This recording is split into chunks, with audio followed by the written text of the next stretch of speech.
Hello everyone, साथियों कैसे हैं। मुझे उम्मीद है कि आप अच्छे होंगे और अच्छे से तैयारी कर रहे होंगे। आपके बचे हुए समय में आप क्वेश्चन को प्रैक्टिस कर सकते हैं। आज का जो वीडियो होने वाला है, इस वीडियो में आपको बेहतरीन से बेहतरीन क्या आपको ट्रिक भी मिलेगा कि कैसे परीक्षाओं में आसानी से सॉल्व करना है। तो एक एक करके जैसा कि देख पा रहे होंगे स्क्रीन पे, यह क्वेश्चन आपके परीक्षाओं में 2 से 3 बार आए हुए हैं, जिसमें कहता है एक 6 वर्ष की लड़की खेल कूद में असाधारण क्या है, असाधारण योग्यता का प्रदर्शन करती है। उसके माता पिता यानी उसके दोनों ही खिलाड़ी हैं, उसे नित्य प्रशिक्षण प्राप्त करने भेजते हैं और सप्ताहांत में उसे प्रशिक्षण देते हैं। बहुत संभव है कि उसकी क्षमताएं निम्नलिखित दोनों के बीच परस्पर प्रतिक्रिया का परिणाम है। कहने का मतलब है एक 6 वर्ष की लड़की है, ठीक ना, वो असाधारण योग्यता रखती है। कहने का मतलब है साधारण तो नॉर्मल सभी में रहता है, उससे ज़्यादा क्या होता है, अलग होता है, यानी कुछ विशिष्ट उसके पास योग्यता है। साथ ही उसके माता पिता, माँ और पापा दोनों ही खिलाड़ी है और उसे नित्य प्रशिक्षण प्राप्त करने उसे भेजते हैं। साथ ही उस सप्ताह के अंत में उसे प्रशिक्षण देते हैं, माता पिता भी देते हैं। तो बहुत संभव है कि उसकी क्षमताएं निम्नलिखित दोनों के बीच परस्पर प्रतिक्रिया का परिणाम होगा। तो एक क्या, ये तो आनुवंशिकता होगा ही, ठीक ना। पहले क्वेश्चन के ऑप्शन को समझ लेते हैं, बाद में मैं इसके परीक्षा में कैसे सॉल्व करना है इसे भी बताऊंगा। तो माता पिता दोनों है, तो कह सकते हैं बच्चे भी तेज होंगे। लेकिन क्या है, असाधारण योग्यता, इस शब्द को गौर कीजिएगा। क्या कहता है, वह कहता है बच्चे में जो है खेल कूद में असाधारण योग्यता उसमें पहले से है। तो हमारा यह क्या है, एक वातावरण को दर्शाता है। तो देखेंगे आप, तो इसका उत्तर क्या हो जाएगा, यानी उसका उत्तर ऑप्शन नंबर ए हो जाएगा, जिसमें आनुवंशिकता और पर्यावरण की बात हो रही है। तो उसके माता पिता तो हुए ही आनुवंशिक, साथ ही साथ उसमें एक असाधारण योग्यता भी है, तो उसे क्या हो जाएगा, एक वातावरण हो जाएगा। अब परीक्षा में कैसे इसे सॉल्व करना है, देखिए ये क्या होता है, आपको इसमें आपको 1.5 मिनट आप देखेंगे तो 1.5 मिनट लग जाएगा पढ़ने में। तो एक नज़र देख लीजिएगा, अच्छा ये खेल कूद की बात करती है, अच्छा ऑप्शन को देख लेते हैं। ऐसे देखिए, थोड़ी नज़र एक नज़र डाल के ऑप्शन पे आ जाइएगा। तो आनुवंशिकता और वातावरण, वृद्धि और विकास की बात कर रही है, स्वास्थ्य और प्रशिक्षण। तो आपको पता है कि आनुवंशिकता और वातावरण से 1 से 2 नंबर, कम से कम 1 नंबर तो पूछा ही जाता है। तो यह प्रश्न क्या है, आनुवंशिकता और वातावरण से है। यह मैं ट्रिक बता रहा हूं, उसको चुपके से यूज करना है। तो क्या होगा, देखिए कहता है माता पिता की बात, अच्छा जेनेटिक्स हो गया, तो आनुवंशिक की बात हो रही है। और क्या है उसमें, क्या है, असाधारण योग्यता है, यानी उसके पास ऑलरेडी कैपेसिटी भी है। तो कहीं ना कहीं एक वातावरण मिला होगा, तो वह बच्चा क्या होगा, तो यह परिणाम किसका होगा, यह आनुवंशिक और यह पर्यावरण का होगा। तो आप ऐसे भी आपको परीक्षाओं में देखते हैं, बहुत ऐसे रहते हैं 10 सेकंड में, 10 सेकंड क्या 5 सेकंड में क्या है इसका जवाब दे देते हैं, क्योंकि उनको पता है कि आनुवंशिकता और वातावरण से 1 नंबर आना है। और यह ऐसा बात है, तो हम क्या करेंगे, आनुवंशिकता और पर्यावरण पे जा सकते हैं। लेकिन थोड़ा पढ़ना है, ऊपर देखना है, बीच में एक नज़र देख लेंगे तो आपको यह आ जाएगा। क्योंकि उसको क्या करने लगा है, सीटेट उससे भी लंबा प्रश्न आपको देने लगा है। उसको भी पता है कि उत्तर यही होगा, लेकिन वो लंबा देने लगा है। तो इससे क्या होगा, आप टाइम बचा सकते हैं, और यह ट्रिक है, ठीक ना। जब आप प्रैक्टिस करेंगे तो आपको पता चल जाएगा। अगला क्वेश्चन है, निम्नलिखित में कौन समाजीकरण के गौण वाहक है। समाजीकरण से भी आपके परीक्षाओं में 2 नंबर पूछे जाते हैं। और पहला पूछा जाता है, या तो पूछा जाएगा समाजीकरण का प्रथम का हमारा कारक या द्वितीय, यहीं से प्रश्न और 2 नंबर का पूछा जाता है।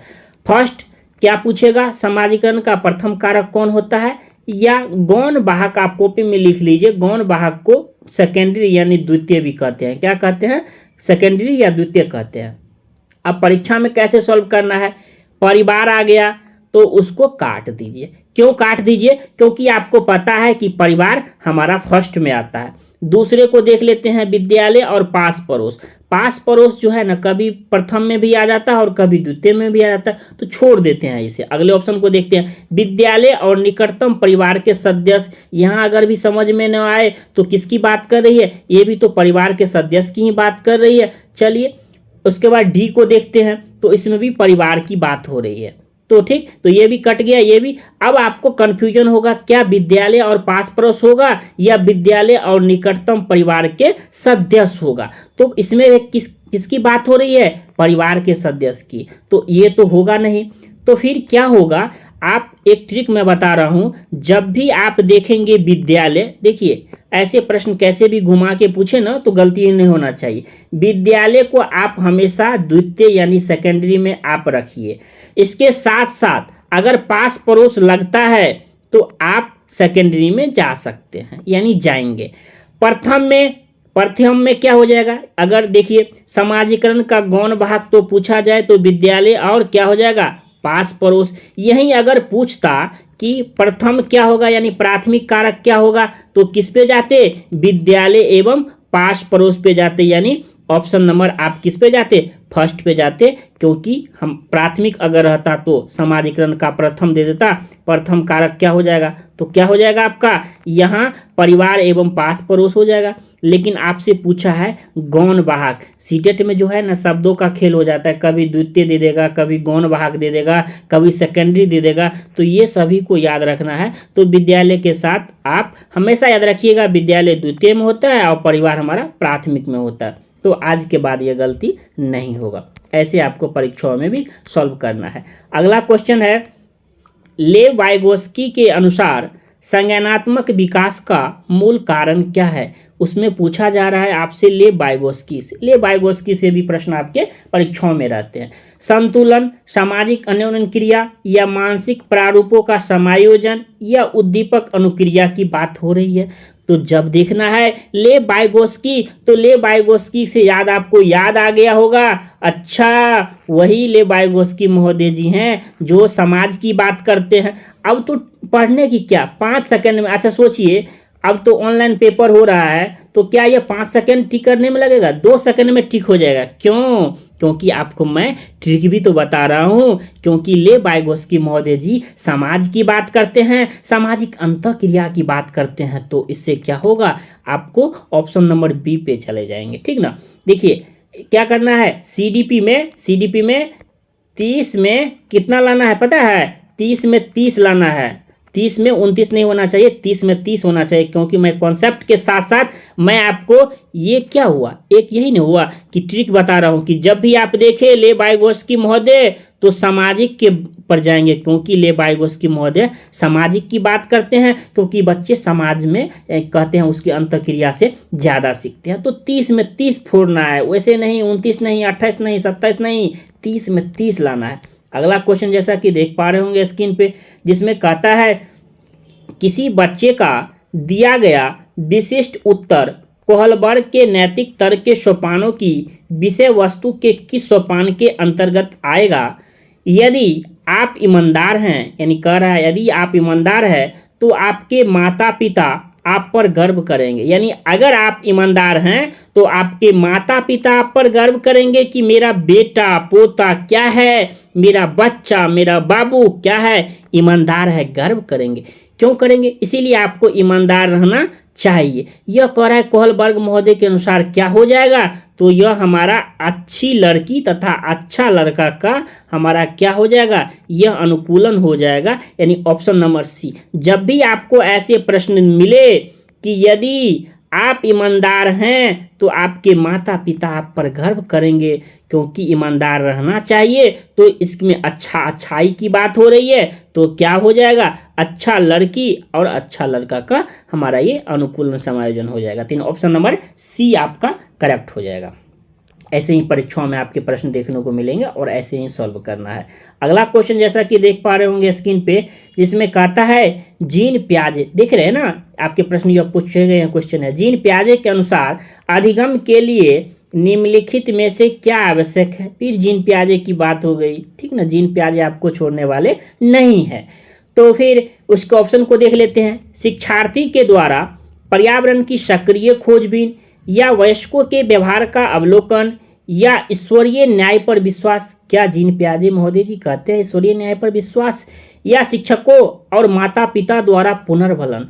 तो नहीं, जीन पियाजे कहते हैं बच्चे जो हैं, बच्चे हैं ये किसी भी चीज को तोड़ना खोलना, ये हमारा ये बच्चे क्या होते हैं, ये हमारे बच्चे नन्हे वैज्ञानिक होते हैं। यानी सक्रिय खोजबीन की बात किसने कहते हैं, कौन सा मनोवैज्ञानिक कहते हैं, तो आपका आ जाएगा यह जीन पियाजे महोदय जी कहते हैं कि बच्चे क्या है, ये बच्चे लिटिल साइंटिस्ट हैं। क्या है, बच्चे नन्हे वैज्ञानिक होते हैं, उसे तोड़ना फोड़ना जोड़ना पसंद है। तो ऑप्शन नंबर किस पे जाएंगे, ऑप्शन नंबर ए पे जाएंगे। क्या पे जाएंगे, तो जब भी प्रश्न में रहे जीन पियाजे महोदय जी, तब आप बच्चों के सक्रिय खोजबीन पे जाएंगे और ऐसे ऑप्शन को टिक लगाएंगे और आपका 100% क्या हो जाएगा, सही हो जाएगा। तो ऑप्शन नंबर ए इस क्वेश्चन का क्या हो जाएगा, उत्तर हो जाएगा।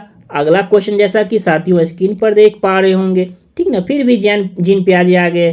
तो जीन पियाजे से है, जीन पियाजे महोदय जी के अनुसार स्कीम यानी हमारा निर्माण जो है उसको ऐसे पढ़ना है, उसके बाद कहता है यहाँ तक पढ़ना है, नवीन जानकारी में संशोधन और नवीन जानकारी के आधार पर पुरानी योजनाओं में संशोधन के परिणाम के रूप में घटित होता है। तो इन दो प्रक्रियाओं को जाना जाता है। आपने पढ़ा, आपने समझा, कुछ जाना, अगर थोड़ा भी अगर समझ में आया तो याद रखना है। उसके बाद परीक्षा में कैसे सॉल्व करना है, क्या कहता है, नवीन जानकारी में संशोधन और नवीन जानकारी के आधार पर पुरानी योजनाओं में संशोधन। क्या कहता है, वर्तमान योजनाओं के अनुरूप बनाने हेतु नवीन जानकारी में हमारा क्या कहलाता है, हमारा यह संशोधन है। तो देखेंगे समायोजन और अनुकूलन की बात हो रही है। सबसे पहले देख लेंगे किसमें कहता है, नए के आधार पर। क्या कहता है, नवीन जानकारी में संशोधन और नवीन जानकारी के आधार पर पुरानी में संशोधन।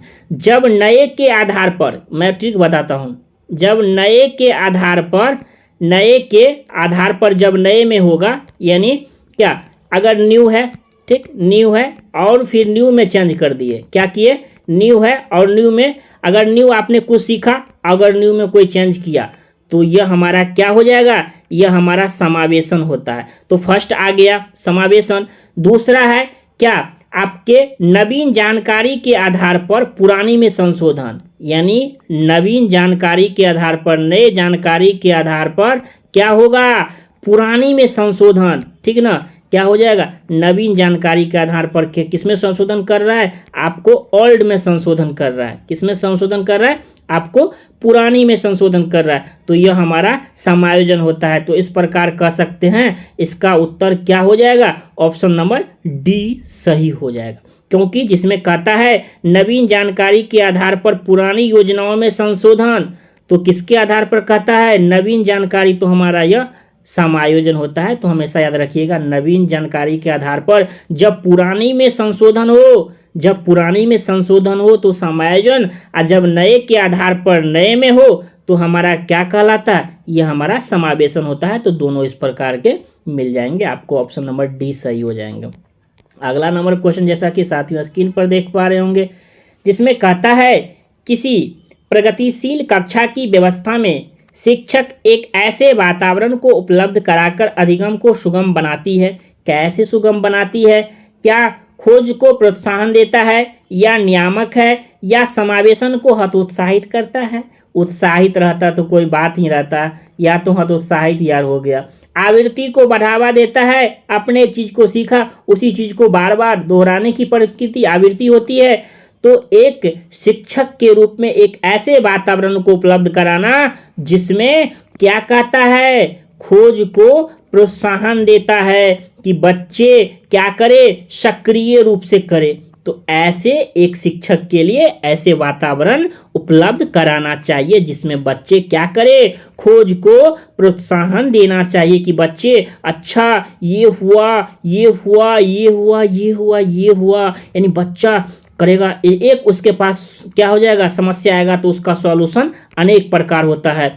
कोई काम आया तो उसका अनेक तरह से सॉल्यूशन ढूंढ लिया। ये हमारे खोज को प्रोत्साहन देता है। तो एक टीचर होने के नाते अगर आप एक टीचर हैं तो आप बच्चों को खोज को प्रोत्साहन देना चाहिए, यानी ऐसे वातावरण उपलब्ध कराना चाहिए। यानी ऑप्शन नंबर ए आपका क्या हो जाएगा, आपका करेक्ट हो जाएगा। अगला है हावर्ड गार्डनर महोदय जी के अनुसार पूछा जा रहा है आपसे, कहता है हावर्ड गार्डनर का बहुबुद्धि सिद्धांत। यहाँ से प्रश्न पूछता है, हमेशा 2 नंबर का प्रश्न पूछा जाता है साथियों, याद कर लीजिएगा। कहता है हर बच्चे को प्रत्येक 8 विभिन्न तरीकों से पढ़ाया जाना चाहिए। तो क्या हर एक बच्चे को विभिन्न 8 तरीके से पढ़ाएंगे ताकि सभी जो है उसकी बुद्धियां विकसित हो सके? ये बात नहीं है। बुद्धि को केवल आईक्यू परीक्षा से ही निर्धारित किया जाता है, ये भी बात गलत है। कहता है शिक्षक को चाहिए कि विषय वस्तु का वैकल्पिक विधियों के पढ़ाने के लिए बहुबुद्धियों हमारा क्या है, एक रूपरेखा की बहुबुद्धियों की एक रूपा की हमारा करता है क्या करना चाहिए, एक ग्रहण रूप में करना चाहिए। उसके बाद है क्षमता भाग्य है। कहता है उसकी भाग्य पर निर्भर है और एक अवधि के भीतर हमारे एक अवधि के मतलब एक समय के अंदर क्या होता है वो नहीं मिलती, ऐसा भी नहीं है। तो कैसी बात है, शिक्षक को चाहिए कि विषय वस्तु का वैकल्पिक विधियों से पढ़ाने के लिए बहुबुद्धियों की एक रूपरेखा की तरह ग्रहण करे। इससे मतलब ये होता है अगर आपने बच्चे को एक तरीका से पढ़ाया उसे समझ में नहीं आया, कोई बात नहीं बाबू, दूसरी तरीका से पढ़ाएंगे। नहीं समझा कोई बात नहीं, तीसरी तरीका से पढ़ाएं, फिर भी नहीं समझा चौथी तरीका अपनाएंगे, फिर नहीं समझा 5वीं तरीका। बच्चे को क्या करना है, बच्चे को समझाना है। अब पहला क्या कहता है, हर एक बच्चे को अब 8 तरीके से पढ़ाइए, ऐसा थोड़ी ना होता है।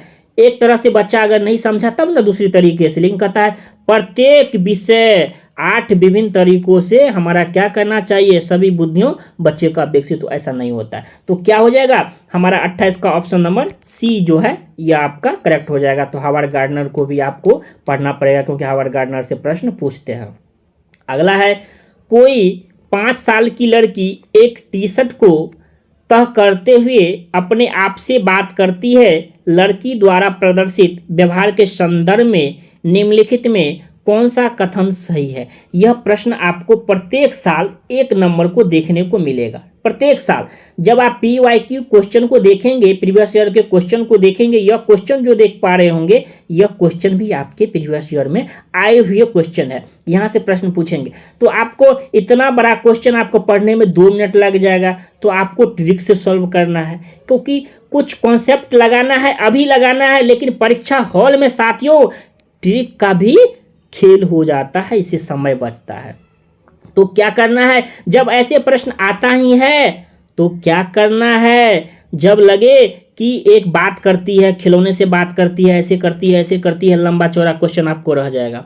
ऑप्शन को देख लेते हैं जिसमें कहता है जीन पियाजे और ले वाइगोत्स्की इसकी व्याख्या बच्चे के विचारों को अहम केंद्रित प्रकृति के रूप में करेंगे। अगले ऑप्शन को भी देख लेते हैं। अगला ऑप्शन क्या कहता है, जीन पियाजे इसे क्या करता है, अहम केंद्रित भाषा कहेगा और ले वाइगोत्स्की इसकी बच्चों की निजी भाषा से अपनी क्रियाओं को नियमित करने के प्रयास करेंगे। अगले ऑप्शन को देख लेते हैं, जीन पियाजे इसकी व्याख्या सामाजिक, जीन पियाजे सामाजिक की बात करते हैं और ले वाइगोत्स्की इसकी खोजबीन, ये तो उल्टा हो गया, ये नहीं होगा। उसके बाद है ले वाइगोत्स्की, यानी कहता है ले वाइगोत्स्की और जीन पियाजे और ले वाइगोत्स्की इसकी व्याख्या बच्चे के द्वारा अपनी माँ के अनुकरण के रूप में करेंगे। तो हमारा क्या कहता है, ऑप्शन क्या कहता है साथियों, आपका ऑप्शन तो है क्या है, आपका इसमें हो जाएगा जीन पियाजे इसे अहम केंद्रित भाषा कहेगा और ले वाइगोत्स्की इसकी व्याख्या बच्चों के द्वारा निजी भाषा से अपनी क्रियाओं को करने के रूप में करेगा। कहने का मतलब ये हुआ, यानी ऑप्शन नंबर बी जो देख पा रहे होंगे यह आपका करेक्ट हो जाएगा। क्यों करेक्ट होगा, क्योंकि जीन पियाजे एक बच्चे अपने आप से बात करते हैं तो अहम केंद्रित कहते हैं, यहाँ तक सही होगा। एक देखिए प्रश्न जो है ना सीटेड प्रश्न से ही प्रश्न उठाते हैं। दूसरा कहता है ले वाइगोत्स्की इसकी व्याख्या बच्चों के द्वारा निजी भाषा से अपनी क्रियाओं को नियमित करने के प्रयासों के रूप में करेगा। तो यह बात सही है, ले वाइगोत्स्की महोदय किसकी बात करते हैं? प्राइवेट स्पीच की बात करते हैं, निजी भाषा की बात करते हैं। तो आपका ऑप्शन नंबर 2 जो होगा यानी बी जो होगा यह आपका क्या हो जाएगा? यह आपका करेक्ट हो जाएगा।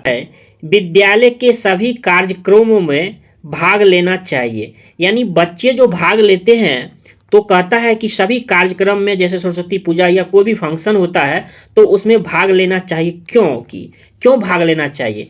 क्या सीखने का अवसर मिलता है? देखिए ये बात सही है, क्योंकि अगर मान लीजिए कोई फंक्शन होता है या बच्चों में कोई प्रोग्राम होता है, क्विज प्रतियोगिता या किसी तरह का प्रोग्राम होता है, ठीक ना, तो बच्चों को क्या होता है? सीखने का अवसर मिलता है। साथ ही साथ कहता है क्या व्यक्तित्व का विकास होता है, उसके पर्सनैलिटी का डेवलपमेंट होता है। तो हाँ सही बात है कि उसके पर्सनैलिटी का भी डेवलपमेंट होता है कि कैसे किसी के साथ बिहेव करना है, कैसे आपका कपड़ा पहनना है, कैसे क्या करना है, यानी उसका क्या होता है? व्यक्तित्व का विकास होता है। तो ये भी बात सही है। उसके बाद कहता है आत्मविश्वास के विकास में सहायता मिलती है, यानी उसका अपना जो सेल्फ कॉन्फिडेंस है तो उसमें क्या विकास होती है। हाँ सही बात है, क्योंकि बच्चे खुद से अगर प्रोग्राम करते हैं या फिर उसमें सहयोग की भावना भी रखते हैं ना, तो उससे क्या आता है? सेल्फ हमारा या आत्मविश्वास बढ़ता है। तो डी ऑप्शन कहता है क्या इनमें से सभी सही है? तो क्या हो जाएगा? सीखने का आपका जो अवसर है, यानी बच्चों का जो सभी कार्यक्रमों में भाग लेना चाहिए, जिससे क्या होता है? हमारा लर्निंग का अवसर मिलता है, सीखने का कुछ नया सीखने का मिलता है। साथ ही साथ व्यक्तित्व का विकास होता है। उसके बाद आत्मविश्वास के विकास में क्या होती है? ये सहायक हमारा होती है। साथ ही क्या हो जाएगा? Option number D. ऐसे प्रश्न रहे ना जब आपको लगे कि तीनों पॉजिटिव जा रहा है और ऑल ऑफ दीज अगर इनमें से सभी है तो आप इस पे जा सकते हैं, यानी ऑप्शन नंबर डी पे आप जा सकते हैं, यानी ऑप्शन नंबर डी आपका करेक्ट हो जाएगा।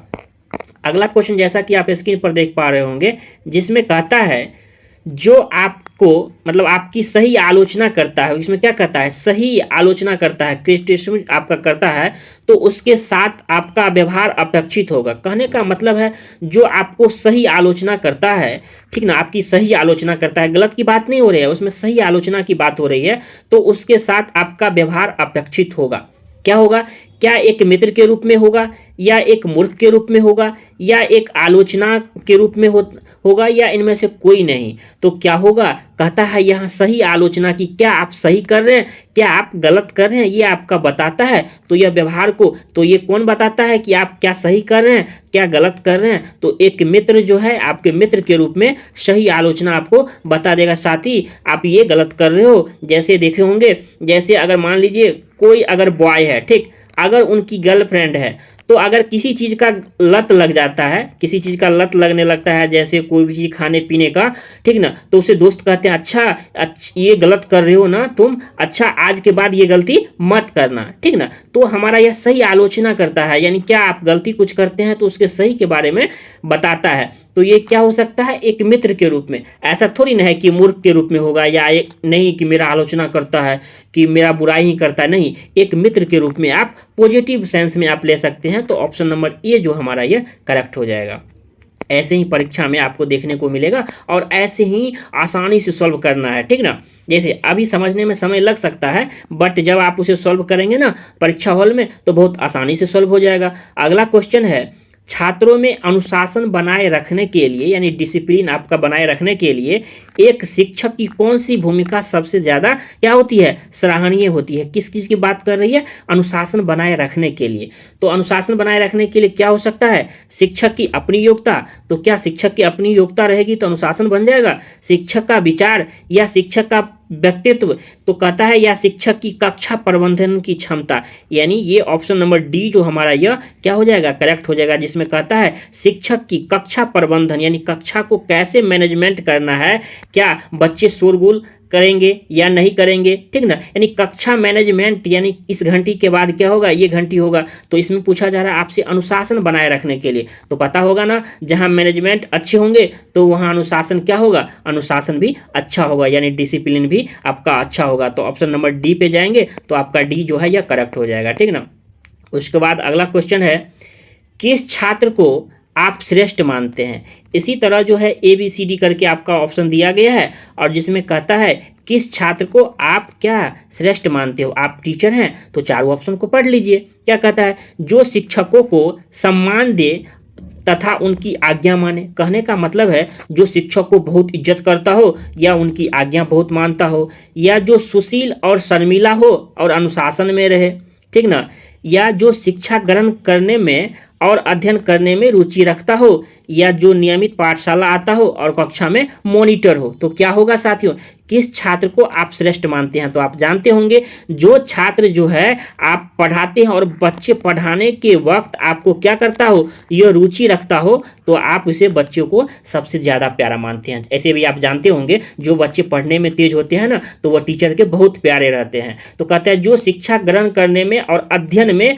रुचि रखता हो। टीचर पढ़ाए और बच्चे का कहीं डाउट है तो आप बच्चे पूछे, उसे क्या होता है, टीचर में एक ऐसे लगता है कि अच्छा ये बच्चा तेज है, ठीक ना। ऐसा नहीं है कि जो बच्चे क्या करते हैं, सम्मान करे और उनकी आज्ञा माने तो वही आप श्रेष्ठ है। नहीं, टीचर की नज़र में, अगर आपकी नज़र में भी होगा तो क्या होगा, जो बच्चे पढ़ने में तेज होते हैं ना, ठीक ना, साथ ही साथ जो बच्चे पढ़ने में तेज होते हैं तो आपको क्या कहते हैं, आप इसे श्रेष्ठ मानते हैं। यानी ऑप्शन नंबर सी जो हमारा ये हो जाएगा, यह करेक्ट हो जाएगा। अगला क्वेश्चन जैसा कि साथियों स्क्रीन पर देख पा रहे होंगे, जिसमें कहता है एक प्रभावी अध्यापक के लिए आवश्यक नहीं मानते हैं। उनमें से कहता है कि आवश्यक नहीं मानते हैं। आपका निगेटिव पूछा जा रहा है आपसे, कौन सा इफेक्टिव जो हमारा टीचर के लिए आवश्यक क्या है, नेसेसरी नहीं मानते हैं या नहीं है। तो क्या है, केवल दंड देने वाला, वह विषय को रोचक बनाता हो, या सृजनशील हो, या उत्तम व्यक्त हो। तो उसमें पूछा जा रहा है आपसे निगेटिव में, निगेटिव का सेंस ये है कि एक इफेक्टिव हमारा जो अध्यापक के लिए आवश्यक इनमें से कौन सा नहीं है। तो वह विषय को रोचक बनाए, ये तो आवश्यक है ना, क्या है, ये तो एक टीचर के लिए आवश्यक है। साथ ही साथ वह सृजनशील हो, ये भी आवश्यक है। उत्तम वक्त हो, वक्ता कहने का मतलब है। तो इस प्रकार क्या होगा, तो उसमें पूछा जा रहा है आपसे नहीं है तो केवल दंड देने वाला क्या होगा, यानी ऑप्शन नंबर ए हमारा यह करेक्ट हो जाएगा। क्योंकि उसमें निगेटिव पूछा जा रहा है तो निगेटिव में क्या देना है, हमेशा निगेटिव में निगेटिव वाला उत्तर होता है, यानी ऑप्शन नंबर ए पे जाएंगे जहां आपका यह करेक्ट हो जाएगा। अगला क्वेश्चन जैसा कि साथियों स्क्रीन पर देख पा रहे होंगे, जिसमें कहता है क्या छात्रों की प्रतिक्रिया, यानी बच्चों की जो प्रतिक्रिया है नकारात्मक भी होती है, सही बात है, होती है, और सकारात्मक भी। तो नकारात्मक प्रतिक्रिया का एक उदाहरण दीजिए। क्या पूछा जा रहा है आपसे, नकारात्मक प्रतिक्रिया का आपसे पूछा जा रहा है। क्या पूछा जा रहा है, क्या उदाहरण पूछा जा रहा है, क्या इनमें से कौन सा नकारात्मक प्रतिक्रिया का उदाहरण है। तो पहला है छात्र जो है अनुशासनहीनता नहीं करते, या छात्र कक्षा में सुशील व्यवहार नहीं करते, या छात्र जो है कक्षा शिक्षण में रुचि नहीं लेते, या छात्र जो है कक्षा में शोर नहीं जो मचाते। तो पहचाने का मतलब है नकारात्मक प्रतिक्रिया की बात हो रही है। तो देखिए पहले क्वेश्चन को अच्छे से समझिए, यह क्वेश्चन भी पूछा गया है ऑनलाइन पेपर में। कहता है छात्रों की प्रतिक्रिया नकारात्मक भी होती है और सकारात्मक भी, लेकिन आपसे पूछा जा रहा है नकारात्मक प्रतिक्रिया का उदाहरण दीजिए। तो इसमें क्या है, छात्र जो होती है ना साथियों, छात्र जो होती है कक्षा शिक्षण में जब रुचि नहीं लेती है तो वह उसकी प्रतिक्रिया है। क्योंकि हमेशा याद रखना है वर्तमान समय में जो हमारा यह बाल केंद्रित शिक्षा है और बच्चे नहीं पढ़ेंगे ना तो क्या है, कभी जानते होंगे बच्चे का फेल होना व्यवस्था का फेल होना दर्शाता है। इस प्रकार हमारा क्या होगा, ऑप्शन नंबर सी हमारा यह करेक्ट हो जाएगा। क्योंकि नकारात्मक की बात हो रही है और उसमें क्या करा है, तो सबसे ज़्यादा हमारा शिक्षण प्रक्रिया पर जोर दिया जाता है, यानी ऑप्शन नंबर सी हमारा यह करेक्ट हो जाएगा। अगला क्वेश्चन जैसा कि साथियों स्क्रीन पर देख पा रहे होंगे, जिसमें कहता है प्रभावी संप्रेषण संभव हो सकता है, यानी कहता है इफेक्टिव हमारा संप्रेषण कब हो सकता है, श्रोता के स्तर को जानकर, यानी श्रोता जो हमारा जो है उसके स्तर को जानकर, या हमारा कहता है आपके उचित शब्दों के प्रयोग से, या आपके विस्तृत ज्ञान से, या जोर से बोलकर। तो कहता है प्रभावी संप्रेषण हमारा इफेक्टिव जो संप्रेषण होता है ये कब संभव हो सकता है। संप्रेषण एक माध्यम हुआ, ठीक ना, तो ये क्या होता है, प्रभावी इफेक्टिव संप्रेषण की बात हो रही है, जिसमें क्या होगा, श्रोता के हमारा जो स्तर को जानकर, जो हमारा सुनने वाला होता है, श्रोता होता है, क्या कहते हैं, सुन जानते भी होंगे, अच्छा श्रोता ही क्या होता है, अच्छा वक्ता होता है। क्या होता है, अच्छा श्रोता ही अच्छा वक्ता होता है। यानी ऑप्शन नंबर ए जो हमारा यह करेक्ट हो जाएगा। ठीक ना साथियों, कैसा यह सेशन लग रहा है? अगर सेशन अच्छा लग रहा है तो वीडियो को देखने के बाद इस वीडियो को दोस्तों तक शेयर जरूर कीजिएगा। ठीक ना। अगला क्वेश्चन है, यदि छात्र आपकी कक्षा में उपस्थित न हो तो आप क्या करेंगे? कहने का मतलब है, यदि छात्र आपकी कक्षा में उपस्थित नहीं होता है तो आप एक टीचर हैं तो क्या करेंगे? छात्रों को उनकी अनुपस्थिति के लिए दोषी ठहराएंगे कि तुम गलत हो, अनुपस्थिति के लिए बच्चे को दोषी ठहराएंगे, या छात्रों की वर्तमान अभिवृत्ति को देखते हुए चुप रहेंगे? यानी बच्चा अगर मतलब डिसिप्लिन में उस समय वक्त है तो आप चुप रहिए। अध्यापन की कुछ रुचि जो है, रुचिकर विधियों को अपनाएंगे, यानी अध्यापन की कह रहा है कुछ जो हमारा विशेष जो रुचि हो ये अपनाएंगे। या एक टीचर को जो है ना, सबसे ज़्यादा इम्पोर्टेंट होता है कारणों का पता लगाना, साथ ही जब पता लग जाए तो उसे दूर करने की कोशिश करेंगे। इस ऑप्शन को अगर आप देखेंगे तो देखेंगे सबसे बेस्ट उत्तर है। देखिए, जब भी प्रश्न में रहे कि एक छात्र यदि कक्षा में उपस्थित नहीं होता है तो आप क्या करेंगे, या प्रॉब्लम कोई भी उस तरह सा क्वेश्चन रहता है, तो ऐसे ऑप्शन को खोजिएगा जिसमें कहता है कारणों का पता लगाकर, साथ ही जब पता लग जाए। उसमें दो बात है, पहला है कारणों का पता लगाकर, जैसे क्या होता है, एक डॉक्टर जब कोई मतलब पेशेंट जब डॉक्टर के पास जाता है तो क्या होता है, जांच होता है। जैसे पेट दर्द, आप कहिए डॉक्टर को, तुरंत क्या लिख देंगे आपको, अल्ट्रासाउंड। जब अल्ट्रासाउंड हो जाती है साथियों, तब पता चलता है अच्छा ये बीमारी है, ये प्रॉब्लम है। तो डॉक्टर को क्या हो गया, एक बीमारी का पता चल गया। जब वो पता चल गया, उसके अकॉर्डिंग क्या किया, उन्होंने इलाज किया। तो पता लगा लिया टीचर। क्या बच्चे उपस्थित क्यों नहीं होता है, जब पता चल गया तो उसे क्या करेंगे, दूर करने की कोशिश करेंगे। हो सकता है कि उनके घर में किसी चीज़ की हमारा क्या हो, उनकी माँ की तबीयत खराब हो, उसके छोटे भाई की तबीयत खराब हो, कुछ भी हो सकता है जिसके कारण वो क्या हो, मम्मी को हेल्प कर रहे होगा, तो कुछ भी हो सकता है। इस प्रकार आपका ऑप्शन नंबर जो हमारा डी जो है ये आपका करेक्ट हो जाएगा। ठीक, अगला क्वेश्चन जैसा कि साथियों स्क्रीन पर देख पा रहे होंगे, जिसमें कहता है शिक्षा के माध्यम से कल्याण होता है। कहने का मतलब है शिक्षा के माध्यम से कल्याण होता है। किसका कल्याण होता है, समाज के सभी वर्गों का, या आदर्श परिवार का, या मनुष्य के व्यक्तित्व का, या छात्र इसके साथ साथ छात्राओं का, यानी हमारा जो लड़का और लड़की दोनों का कह रहा है। तो शिक्षा के माध्यम से कल्याण किसका होता है, शिक्षा के माध्यम से कल्याण क्या होता है, समाज के जो है यह सभी वर्गों के लोगों का होता है। किसका होता है, समाज के सभी वर्गों के लोगों का होता है। ऐसा नहीं है कि शिक्षा के माध्यम सिर्फ आदर्श परिवार को ही होता है, या मनुष्य के व्यक्तित्व का ही होता है, या छात्र एवं छात्राओं को होता है। समाज के जो है ना सभी वर्गों के लोग हैं। ठीक ना,